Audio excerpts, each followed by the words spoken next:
یا کس کا انتظار کر رہے ہو؟ اور جس کا انتظار کر رہے ہو وہ سب کا سب آ چکا، اب سوائے اس.A.W کے کچھ نہیں رہا۔ ہاں میری موجودگی میں عذاب عظیم ہے، اور بالکل اسی طرح اس عذاب میں اللہ کے رسول اور مومنین کو بچایا جائے گا جس طرح الاولین میں رسول اور مومنین کو بچایا گیا تھا، جیسے نوح اور اس کی ماننے والوں کو بچایا گیا تھا، جیسے ہود اور اس کی ماننے والوں کو بچایا گیا تھا، جیسے صالح اور اس کی ماننے والوں کو بچایا گیا تھا، جیسے شعیب اور اس کی ماننے والوں کو بچایا گیا تھا، جیسے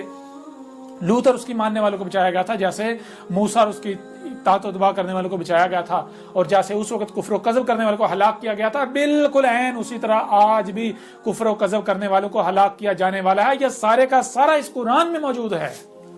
اب کیا کرو گے؟ غامدی صاحب، آج آپ کے اوپر یہ ذمہ داری ہے، اور وہ تمام کے تمام جو خود کو علماء کہلواتے ہیں، جن کو قرآن میں نبیین کہا گیا ہے، ان کے اوپر یہ ذمہ داری ہے کہ وہ اپنے عہد کو یاد کریں جو انہوں نے اپنے رب سے عہد کیا تھا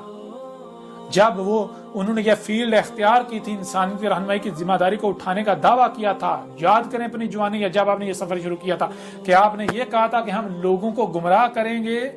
کہ آپ نے یہ کہا تھا کہ ہم باطل کا ساتھ دیں گے، یا آپ نے یہ کہا تھا، آپ نے یہ وعدہ کیا تھا، یہ اقرار کیا تھا کہ ہم یہ دین سیکھ کے، کتابوں سے سیکھ کے لوگوں کی رہنمائی کریں گے، ہم حق کا ساتھ دیں گے۔ تو لو، آج حق آ گیا، آج حق آ گیا۔ اگر آج بھی تم لوگ حق کا ساتھ نہیں دیتے اور تم اپنے اس وعدے سے پھر جاتے ہو تو جان لو اللہ الغنی ہے، اللہ کا کچھ نقصان نہیں کر پاؤ گے، الٹا تم لوگ خسارے میں رہو گے۔ غامدی صاحب، اب بتائیں حق کیا ہے لوگوں کے اوپر؟ اگر آپ دنیا اور آخرت میں فلاح چاہتے ہیں تو جان لیں، حق کی گواہی دے دیں، اور ایسے باقی جتنے بھی ہیں اگر وہ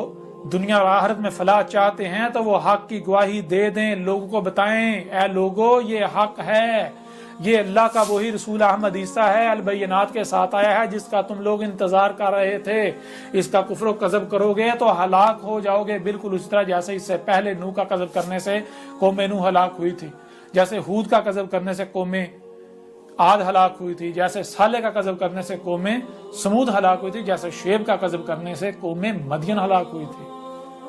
جیسے آل فرعون ہلاک ہوئے تھے۔ گواہی دے دیں، آج آپ کے پاس آخری موقع ہے۔ تو اب بتائیں ذرا، قرآن میں کتنے عیسیٰ کا ذکر ہے؟ کیا ایک عیسیٰ کا ذکر ہے؟ قرآن میں 2 عیسیٰ کا ذکر ہے۔ اب بتاؤ، دنیا کی کوئی طاقت مجھے غلط ثابت کر دے، میں پھانسی پر چڑھنے کو تیار ہوں۔ تم کہتے ہو نا کہ اسے مینار پاکستان پر لا کر پھانسی دی جائے سر عام،